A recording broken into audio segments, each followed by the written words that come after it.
我乃哪吒三太子。 China may be catching up to the United States in the AI race. Hello everyone, welcome back to my channel. I'm so glad you're here today. I bet you were bombarded with news about the unexpected rise of DeepSeek and the eye-popping box office success of哪吒 2.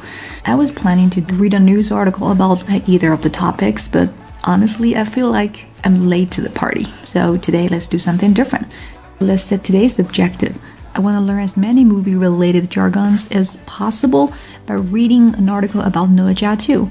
To achieve this objective, I'll delegate the article writing task to DeepSeek using well-structured prompts. Along the way, I'll also share some tips on writing effective prompts. Alright, let's dive into today's video. Okay, let's start a new chat in DeepSeek. Of course, you could use ChatGPT, okay?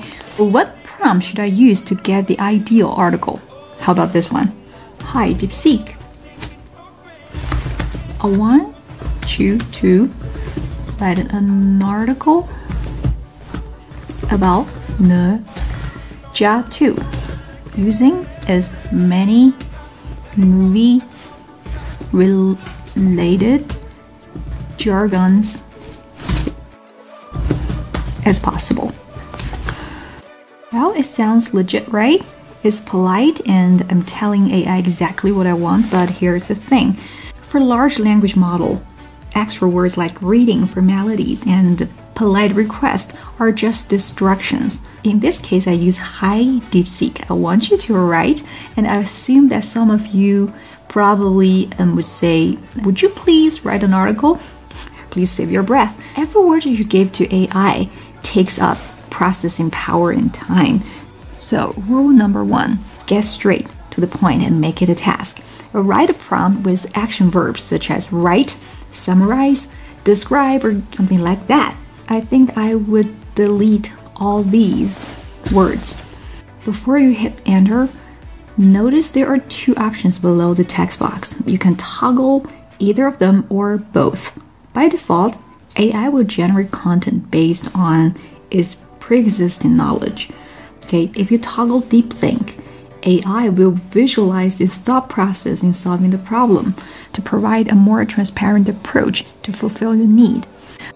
If you toggle search, AI will perform a search to gather information from real-time data and generate content. Compared with the default settings, enable search can increase the credibility of the content, as it is based on existing sources.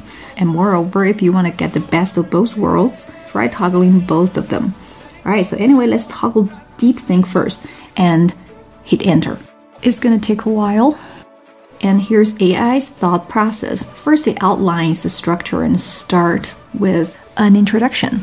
And then it's gonna dive into specifics such as directors and stills, visuals, storylines, characters. Those are the subfields of the movie industry. Finally, it'll draw a conclusion. Well, so far so good. Next, AI considers some implicit details, such as transition and integration, and it also takes the number of jargons into account. Well, the good thing about observing how the AI reaches conclusions and processing inputs is that you can learn from it, which helps you fill in the blind spot in your own thinking. Next, let's check out the article it generated. In general, it's good. But honestly, if you read it painstakingly, you'll find it's kind of pompous and artificial. Sometimes AI just blabbered with sophisticated jargons to meet my prompts.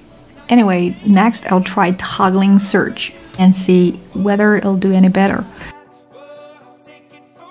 It says that the user provided some search results, but they are all scientific papers. Obviously, I didn't do that. I just toggle search. Let's click the results. I think AI is misled by the search result since all of them are about biology. It said that the research results are unrelated. So, AI give up on the real-time data and use existing knowledge about the movie industry, right? Then it got back on track. And this article is also going to involve visual effects, storytelling, and some sound design, etc. Notice they bolded the jargons so that they stand out. And I did the math. There are less than 600 words in this article with around 90 movie jargons. Thanks to my prompts, as many as possible. But the problem still exists. For AI, this prompt is still a bit vague. Keep in mind that AI thrives on details. The more details you give it to them, the better the results are. So let's refine it further. Using rule number 2, provide context for the prompt. If you find there are too many advanced movie terms packed into a tight word count in the earlier generated article, you can increase the word count and ask AI to provide some more popular movie jargons. For word count, let's stick with 800 words. It's manageable and won't be overwhelming. It's also a good idea to give AI your language proficiency. You can mention, I'm an English learner with the L-SPAN score of, let's say, 7, so that the content is tailored to your level. And then define aspects of movie jargons you want AI to focus on. So you can use the prompt like this, and this will provide you with a broad overview of the different areas. From there, pick the ones that align with your learning goals. For me, I would like to focus on the visual effects, film criticism, and the distribution. Of course, you can focus on all subfields listed above. Remember, we have only 800 words, so it is all about balance. And to avoid lexical congestion, you can also set a constraint on the number of jargons. For example, 800 words with up to 50 jargons. Other than that, you could also assign a persona to AI. For example, ask it to write as though it is a columnist from The Economist or the Global Times, and this will give the article a specific tone and style. Here's a refined prompt. Let's see what that returns us. Its word count less than 800 words, and with 50 movie jargons from subfields of visual effect, movie criticism, and distribution. Since I dialed down the number of the movie jargons and asked AI to write an article for English learners with L-SPAN score of 7, see the article and the vocabularies are nowhere near as difficult as the previous version. And how thoughtful is AI to list the glossary of the jargons? If you are not content with the default format of the glossary, you can customize the word lists by specifying the format. Or if you find it hard to describe, just give AI some examples to guide it. And if you want to read this article, feel free to check my WeChat account.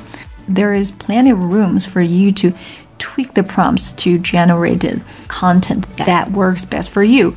So let's quickly go over the rules for forming an effective prompt.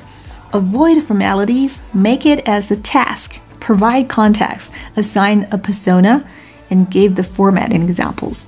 Writing effective prompts requires clarity and a clear mind. I hope these rules will help you out when you're writing prompts. And that's all for today's videos. If you like it, don't forget to like, comment, and subscribe, and I'll see you next time.